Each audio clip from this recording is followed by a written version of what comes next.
Hello, you back again with your boy King Jacob on the Chatterbox, coming live at you again on this magnificent Monday evening.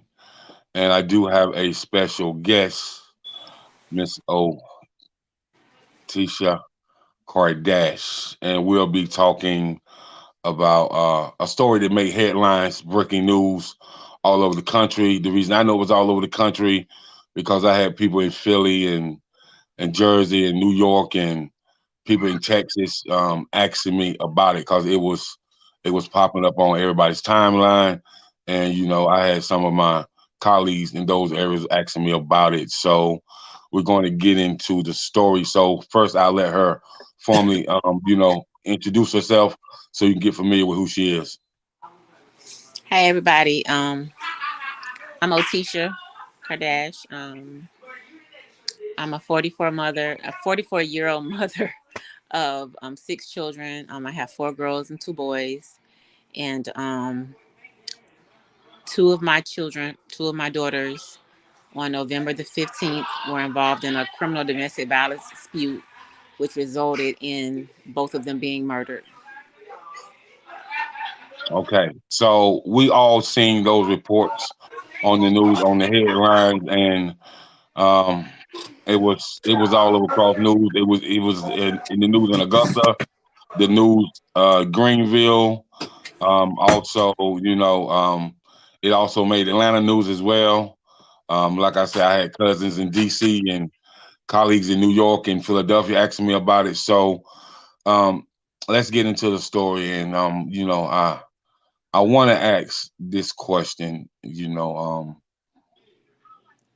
Before the domestic violence, do women see any signs of the domestic violence with the verbal abuse? You know, Plenty, um, plenty, plenty. plenty. When I look back over my daughter's relationship with her kid's father, um, it just went downhill from the start. Um, and the signs were there. Me myself, um, I was in a domestic relationship when I was younger. So when I was younger, I didn't know what to look for. I just got away from the person. Hmm. Um, but me being older, looking back over what my daughter went through, the signs were just right there, like clear as day. Okay. So, from your standpoint of view of being a mother, what are the conversations that you and your daughter had? I mean, we had a lot of conversations about what were going on, but what stood out to me the most was his um like the way he moved, how he treated her, the things he said to her, the things I observed him doing. Um, he was just. Oh, I'm not gonna sit here and not say that maybe he didn't love her at first, but I think the love just turned into a obsession, and then the obsession turned into a monster. So, would you say, he was more in love with control than he was with her? Right. He was more in love with control. He did not like the relationship she had with me. Me and my children are very close. I'm all they have, and they all I have. And so he didn't like that. He didn't like that Take at your all. time. He would tell her, "You too close to your mom. You always dependent on her to do stuff for you." And it wasn't that she was dependent on me to do stuff for her. It was that I wanted to help her. She was young, two children. Why wouldn't I want to help my young daughter in this world? Right, right, right, right. And so, with the different levels of the mental abuse, as far as the emotional abuse and the spiritual abuse, along with the physical abuse of domestic violence. Those sit down conversations that you had with your daughter. How was you able to express what you went through with her, and did she ever open up to you about the levels of domestic violence that she was encountering while she was in a relationship with her boyfriend? She would sometimes, but then she would stop because me as a mother, I go react on it. I ask him like, "Why are you doing this? Why are you, I'm a mom before anything." And I would confront him about what he was doing to her, but he would swear up and down to me that that was not going on. And I'm like, I think it is going on because she's coming to me crying. Sometimes when you think I'm not listening, I hear little stuff you're saying, like, what is going on? And I always tell my daughters, if a man talk down on you, if a man is making you feel like you're nothing, if a man is not uplifting you, and especially if he's putting his hands on you, then you don't need to be with him. Right, right. So, with that being said, um, both of your daughters was murdered, right? Both And of them. so your other daughter that was not in the relationship with him, you know, did you and her ever have conversations about your daughter that was in the relationship? Plenty, And plenty of times.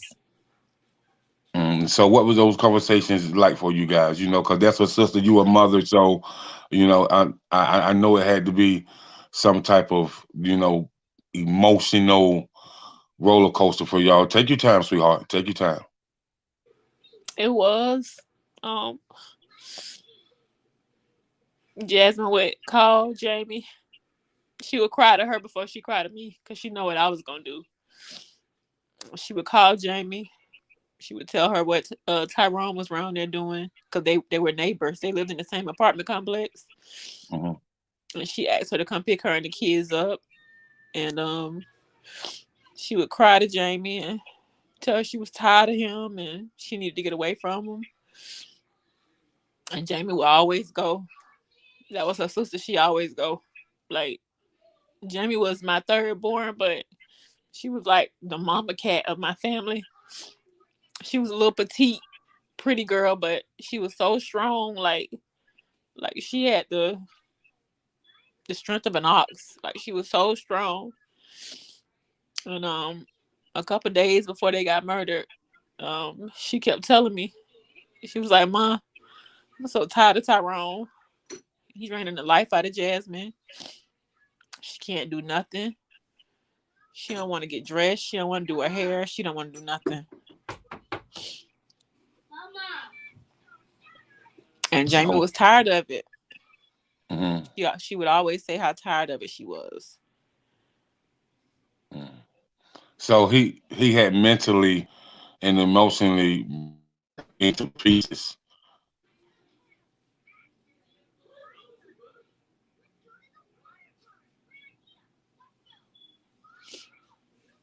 Can you hear me?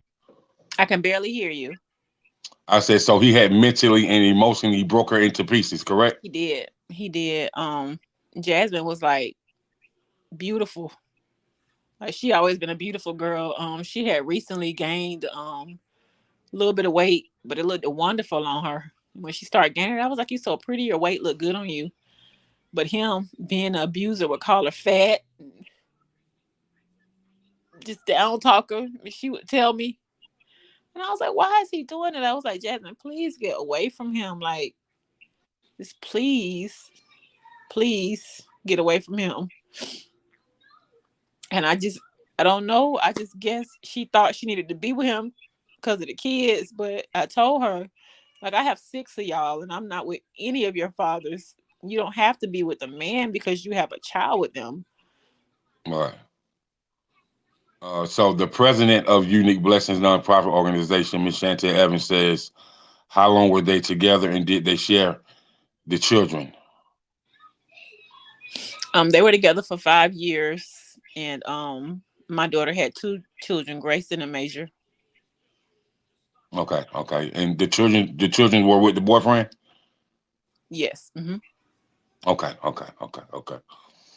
So, did your grandchildren experience this in front of them as well? I mean, as far as them being together the 5 years, did they really experience anything, or were they too young to really understand what was going on? They know what was going on because you know how I know. because now since they mama and daddy deceased, they so happy. They don't have to hear the hollering no more, the fighting. Like my grandkids are so happy, and it makes me sad because when I look back at it, it was like he was stealing their childhood from them, and he's Hmm. still doing it because they don't have their mama. Right, right. Wow. So, in this relationship that your daughter had, how many times were law enforcement called? Numerous. I called them to my home in Gaston. I called them to her home in Casey. We called them to my mom's home in West Columbia. Like they were called numerous times. And upon responding when getting called, what was law enforcement's delivery when they come to y'all? Like, what did they say, or did they ever do any reports, or they didn't feel like your daughter was in danger or her life was getting threatened? So, what did they actually tell you on some of the occasions that they were called? They told us nothing. Like they'd be like, oh, she needs to go do this, she needs to go do that. One time my daughter went to Casey Police Department to fill out a restraining order on him. They would not let her do it for some reason. He was not on her lease. So I'm not understanding why they wouldn't let her do it.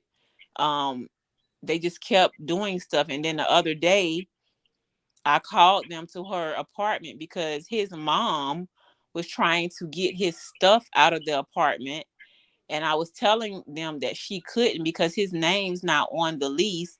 Casey Police Department came and said that she could. And I'm like, how is that? Like this man killed both of my daughters. He killed both of my daughters, and his mama is knocking on his door about his stuff. Y'all wouldn't protect my daughter from him beating on her, but y'all let his mama in to get his stuff. Mm. And so, what reason did they give you that she could get his stuff if his name was not on the lease at all? They was just like, oh, people live with people every day. You know how this goes. If his stuff is here, he can get it. They just did like a whole hurrah. Like they just Mm. really just sided with her with getting his stuff. Like they Hmm. they didn't have any like sympathy towards me for what happened. The many times that they were called, they said nothing about that. One time they were called and I was there. I asked them could they ask him to leave. They said no.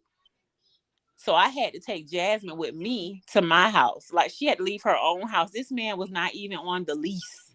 He wasn't even on the lease, but she had to leave her own house to get away from him. Mm. Wow, wow. So, Like they didn't care. You know why they didn't care? Because it wasn't them or their people. That's why they didn't care. with that being said, your daughter had to leave her own house to get away from him. You know, uh, uh, upon all the domestic violence, along with the mental abuse, and and trying to get away from him. You know, what was some of the things that you and her actually really got down to the nitty gritty about, as far as her coming to move with you, or her moving with another relative out of state or something like that. So, was she trying to change the narrative that way as well? Well, that's how it happened. She was living with me. She had came and lived with me. Um, Hmm. she know that my house is always a safe haven. Like, if he came to my door, like I would tell him, look, you better leave or I'm gonna call the police, like when they were in it. Like if Hmm. you don't leave, I'm gonna call the police. I never would let him in my house. And he know that's what happened the morning that they were murdered. Jamie jumped up out the bed and told him, you're not supposed to be in here. My mom don't want you in here. Hmm. But So, yet they were murdered. Your daughter was murdered at your home. they were murdered inside of my home. Oh my! Wow! Whew. So that's heavy. So like let's just I'm gonna give you the floor and let you talk for a little while, because you can give us a little bit better insight. So, let's play back upon everything that happened, and then after you talk, I'll follow with some questions, and so I'm gonna just let you have the floor. Um, that morning, my daughter Summer, I wasn't there. I had Ubered somewhere because Jamie's car was in the shop. So Jamie was using my car and Jasmine didn't have a car, but she was staying there with us. Jamie and Jasmine was staying at my house because Jamie was going through something herself. She had just lost somebody who she dearly loved like a month before. Um, so Jasmine and Jamie were staying with me and my grandkids. I have a big home that I never turn away from my kids. Whenever they needed me, need me, I'm always there for them. Um, my youngest daughter, Summer, told me that when she was getting ready for school, Tyrone was knocking on the door like all morning. He was knocking on the door, pounding on the door. Jazz told him to get away from the door. Her and Jasmine left. Um, Jasmine took Summer to school, and Summer said she looked at her and told her, "If Mama don't come pick you up, I'll be here to pick you up." And she dropped Summer off, and she went back home. And my son Jasiah, he said that he left something in the house. He was on his way to school also, and he said he was so scared that I was gonna fuss at him that he just left it and got on the bus. But he said when he got on the bus, he looked over at the house and Tyrone was pulling up to the house. Um, the details after that we just put together. You could see Tyrone and Jazz in the yard like arguing. Um, at one point he went in my house and Jasmine followed behind him. Uh, Jamie was home in the bed and she was on the phone with my other daughter, Lateria. Lateria said she heard them arguing on the phone, and Jamie was telling him, "My mama don't want you in her house. Get out." And he was like, "I'm not getting out. I'm using the bathroom." And she was like, "No, you're getting out of here. My mama don't want you in here." And they started fighting. Um, Lateria said then the phone went out. That was about, she said about 9:10. She said maybe like 2 minutes went past and like 9:12 the phone called back, but nobody went saying nothing. Um, when I got the call, I was riding. I got back to the house. They wouldn't let me through. Um, they said that Jasmine was shot once and that Jamie was shot multiple times. That's usually what the abuser do. They take their rage out on the person who's protecting the person who they're abusing. Right, right, right. So then he went to a location after he did it and he took his own life after he took theirs. Mm. Wow. Um. So upon this happening, and if you know, how long did it take law enforcement to arrive to your home? Forever. It took forever. Because the detective told me that Jamie had called 911 even before it must be they start fighting. She called Mm. 911. And that's one reason cuz like right now we basically homeless. We live with my brother. I can't even go to the house like knowing my kids were killed there. Um one was killed at the door and the other one in the yard. We at my brother's house and he just took my whole home away from me. Like we have a beautiful home. He just took it. Just took my home away from me. They said Jamie called 911. It always take them forever to get down there. We live in Gaston, and every time I call them, it take it take longer than 10 minutes. It take longer than 10 minutes, and I know that um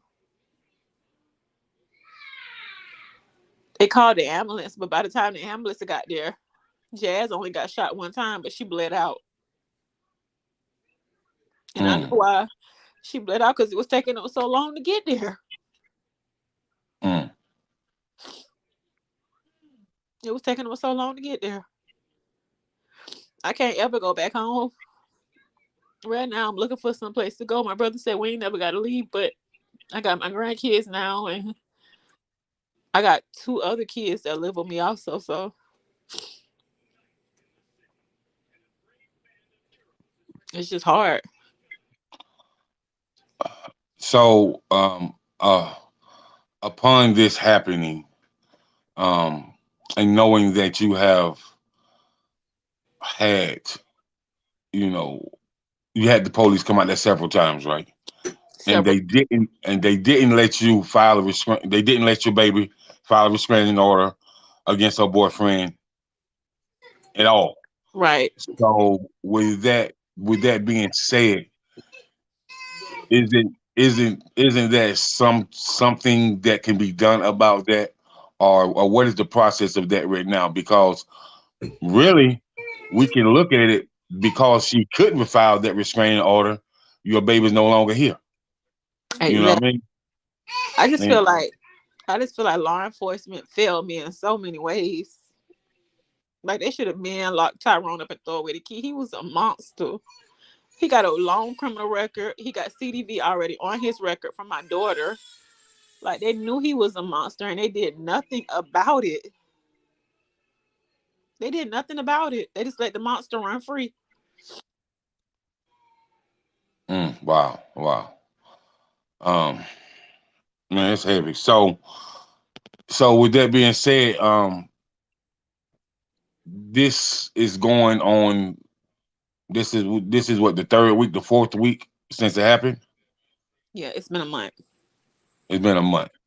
It's been a month, and that process of the month, because you have other children as well. What are the things that you have to go through while still trying to be strong, and you're broken as well, but just trying to hold your other children up, or like what has that process been for you? It's been hell. Like we lost a big. My family is very close because, like I said, it's just always been them and me. So it's like a big chunk of us gone. And Mm-hmm. then he murdered my daughters in front of my grandkids. My two grandsons were woke, and today, out of nowhere, my grandson told me, "My mama at your house, grandma." I said, "What?" He said, "My mama at your house." I said, "Your mom at my house?" He said, "Yeah, she in the doorway." He said she spilled spaghetti and she cleaning it up. This is what your grandbaby told you. This is what my grandbaby told me today. So he's still seeing his mother. He said his mother on the ground. That's what he's seeing. Because the police told me when they got there, they was just standing over their mama, just looking. Mm, mm. Lord. So with this, with that being said, how are the grandbabies holding up, and what's your process of, I mean, this is something it's hard to explain. It's hard for you to live through. It's hard for your daughter's siblings to live through, and it's hard for your mom to cope with, your brother to cope with. So how are y'all getting through, except for day by day and staying prayed up? Our togetherness, our love for each other,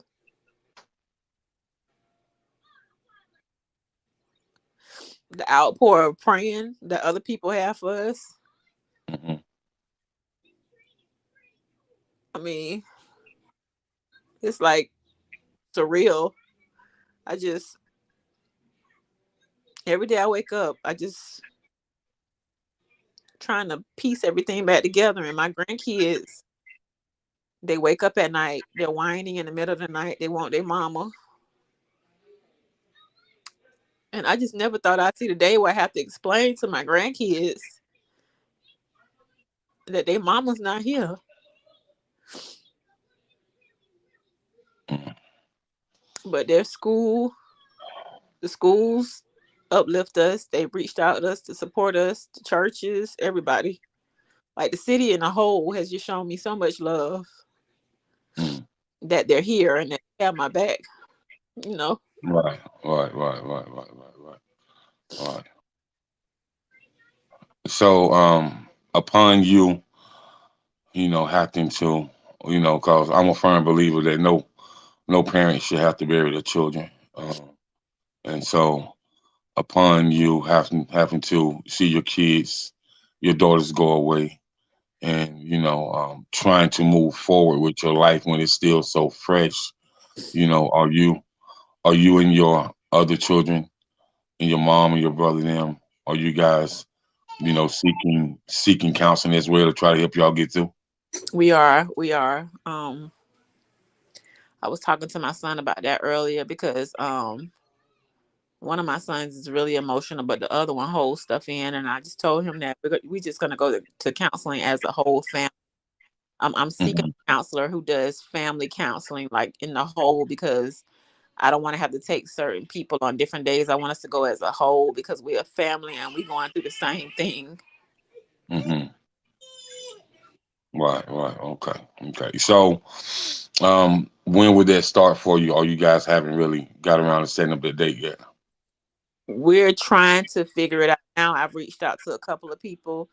Um, I don't think it'll start no later than this week at some point. Hmm. Okay, okay, okay, okay. So, we're gonna go to a quick commercial break, and we'll be back. Miss Otisha Kardash live here with King Jacob on the chatterbox, and we're talking about the murder of her two daughters through the act of domestic violence. And ladies, I tell you the truth, no man shall love you to death. Because if he love you to death, that just might will happen. So we'll be back. Stay tuned.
We're back again. The chatterbox with one and only King Jacob, Miss Otisha Kadash. We're talking about the murder of her two daughters and how she's been coping with it, and she's now raising her grandbabies, and there's a lot going on in her life. So I just want everybody to continue to keep her in prayer and pray for her and her family because they're going through a tough time right now.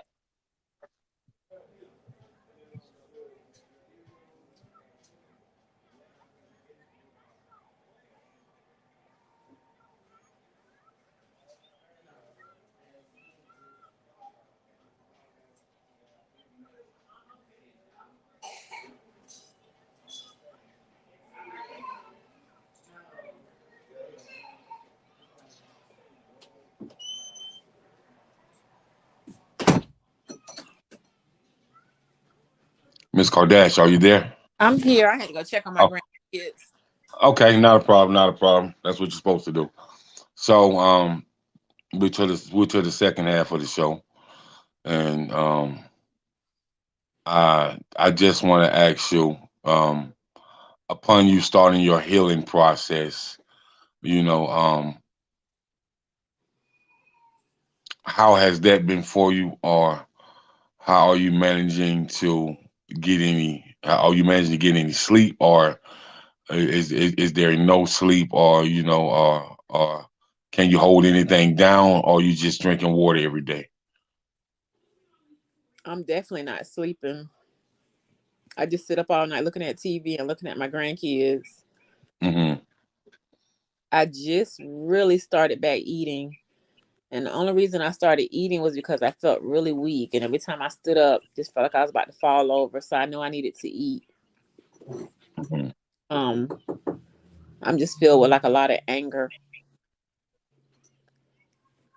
slash grief. Right, right, right.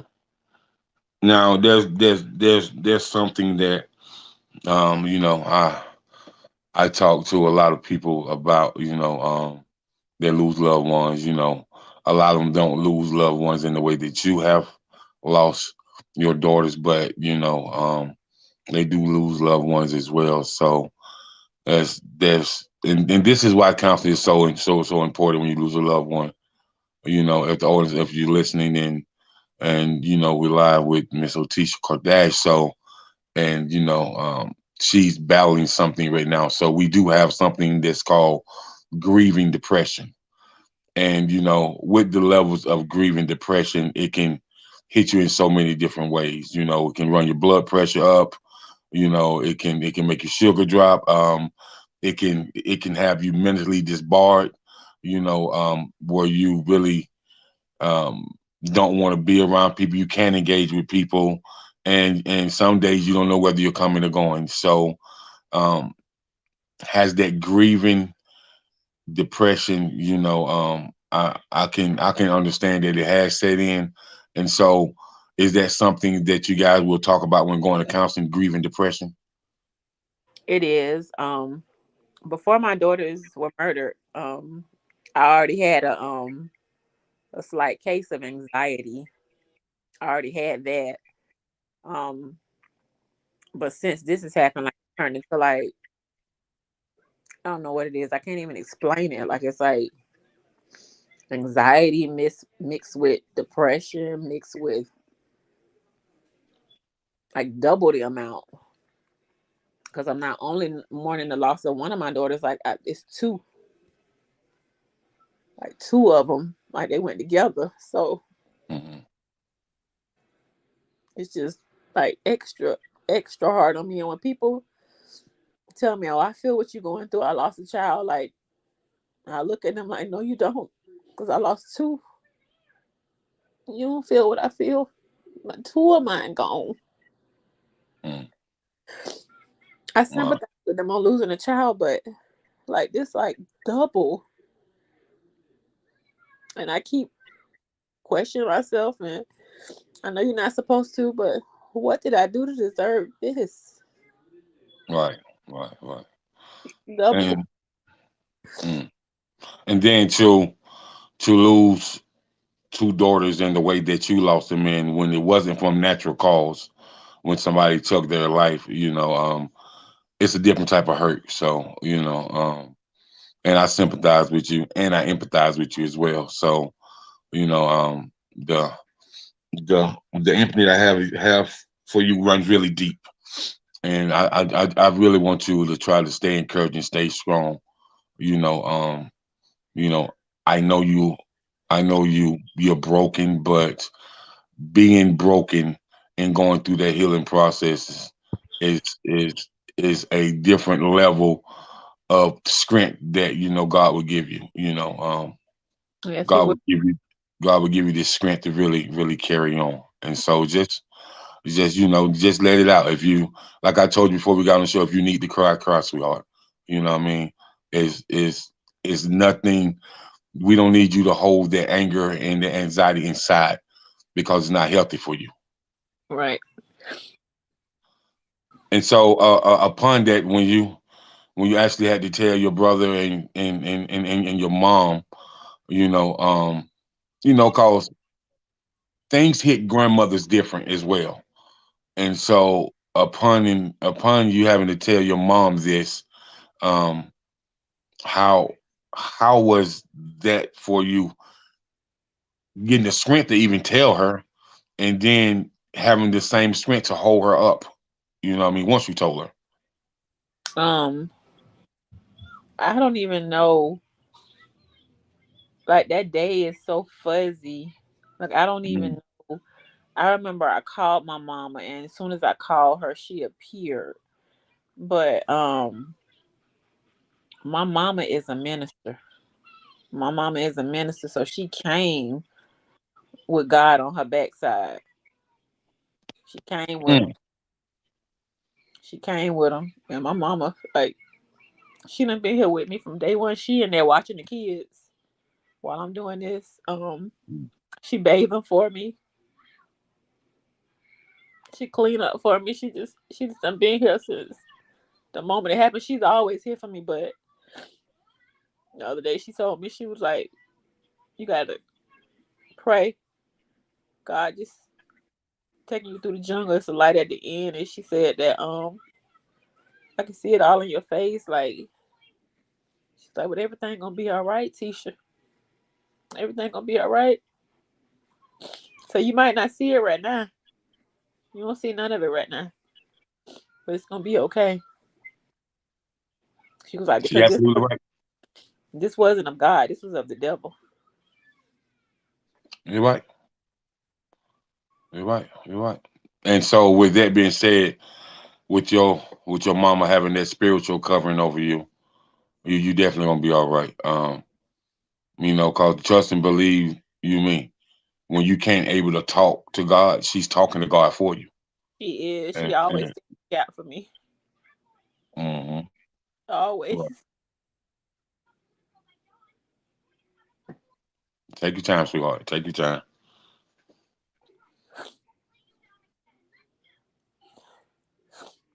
And but I'm so glad that your mom is there by your side, that your mom is there, and then with you not being able to kind of stand up when you want to stand up, and you fighting this battle. It's great that your mom is there nurturing your grandchildren and nurturing her great grandchildren. Yeah. So that means a lot because that's going to help pull them through. Because we as adults don't think kids see stuff and think kids understand. Kids see it and they understand. So it's good that you have her there with you. And then like you say, you have a son. He don't really say much. He keep it all in. And Yeah. so it's it's a good thing that you him and the family is going to counseling and stuff like that. So cause he definitely need to talk about it. Cause pressure did definitely bust a pipe. So if he keep that hold in, you don't want that energy to transpire into something else. You know that can either cause him bodily harm or he may cause somebody else bodily harm. So you definitely want him to talk about that and get that aggression and that anxiety out of him and the Right. anger. You know what I mean? Right. So yeah, got to. Right. Right. So upon this right here, I know a lot of nonprofits is out here watching. This segment, and I thank God for the nonprofits is tuning in, and I know they'll be reaching out, to see how they can be some assistance and stuff like that. So upon losing your babies and I know you want to change the narrative so this can stop happening to other parents as well. And so what do you want to do to make a difference and change the narrative so this can stop happening to our young girls, and so we can definitely change the narrative because I it happens a lot, across the nation. And so and the reason I'm asking, why does this happen a lot? Like what is really going on? And me myself, I'm at the point where I don't really think nobody in the world should take somebody else's life. You're definitely not God. Right. That's not your decision.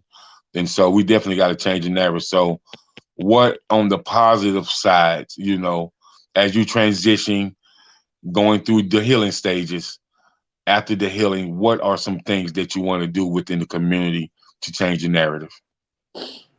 Um, well, myself and my cousin, she's on Facebook, Brooke the coach. We have teamed together along with Shamel Jones to form the Jasmine and Jamie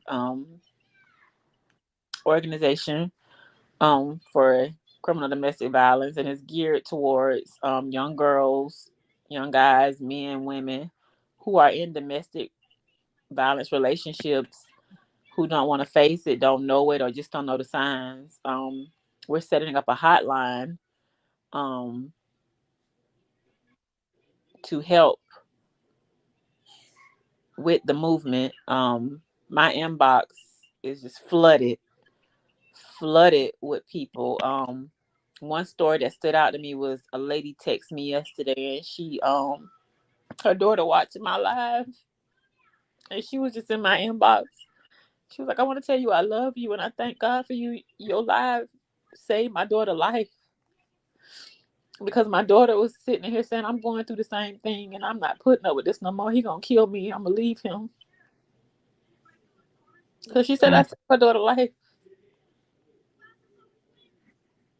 have mercy. And I have nonprofits on here. Miss Chantel Evans from Unique Blessings Nonprofit, the president. She says, "Can you please share the hotline with us?" Um, she was working on it as of yesterday. I think it'll be ready to receive calls by Thursday. By Thursday. But until then, if anybody wants to inbox me or inbox Brooke the coach or Shamel Jones, she's a activist with criminal domestic violence. Please do so. They're all located on Facebook. Okay, and if you want to contact Brooke the coach, she could be contacted because she all over Facebook. Yes. I always see her in Southeast Dollars Matter with my brother Kenneth Brown. So I always see her in that group as well. So definitely keep us posted on when it's going to be ready. And keep us posted on what was the name of the foundation? Can you mention that again for me? It's called the Jasmine and Jamie Foundation for Criminal Domestic Violence. Okay. The Jasmine and Jamie Foundation for Criminal Domestic Violence. Okay. So is that going to be geared toward just people in general, women and men? Women and men, because men Okay. go through it too. Right. Okay. So yeah, just be looking out for the foundation and the hotline. She'll be dropping that via Facebook, and we're gonna definitely support her and try to help grow this awareness with her. And I just want to say that you're definitely strong, courageous. For you to be able to come on this interview with me today and really through all your tears and all the disbarment that you have to go through as a mom, and I'm missing your two girls. You still strong and courageous, and I definitely appreciate that. And shout out to your mama for being a strong and courageous woman as well, man. Because um, there's a lot of healing in the conversations that she's having with you. You know, Uh, and she's definitely being a strong sword for you, so you can swing that mighty sword and just keep swinging and moving forward on a positive energy, so you can save someone else's life as well. right. Uh, yeah. So I definitely appreciate you. So um, we're gonna get ready to get out of here, and for those who don't know who you are and want to get in contact with you, or may just want to support your organization and support the hotline, how can they get in contact with you? On Facebook, I'm Otisha, Otisha last name Kardash, Kardash. I'm on Facebook. I have a GoFundMe set up for my grandkids. It's called Life After Mommy. If anybody wants to donate that, it's for my grandchildren. Anything is gladly accepted. Um, and just keep me in your prayers. Okay, okay. You heard it first. You know, it's the Chatterbox became Jacob, sponsored by the Unique Blessings nonprofit organization, and you know, we definitely, Miss Kardash, we definitely appreciate you coming through, sharing this story, which is going to turn into a testimony that we all can live by. You know, God definitely God got His hands on you. So you know, you have my number. I have your number. So if you ever need me for anything, don't hesitate to call. And shout out to Miss Cherie for connecting us. I really appreciate that, Miss Cherie. And you know, I'm forever indebted to you because I'm just lost for words. And you know, if you need me, give me a call. You have a good night. Be safe, and God bless you. God bless you too. Thank you. You're welcome.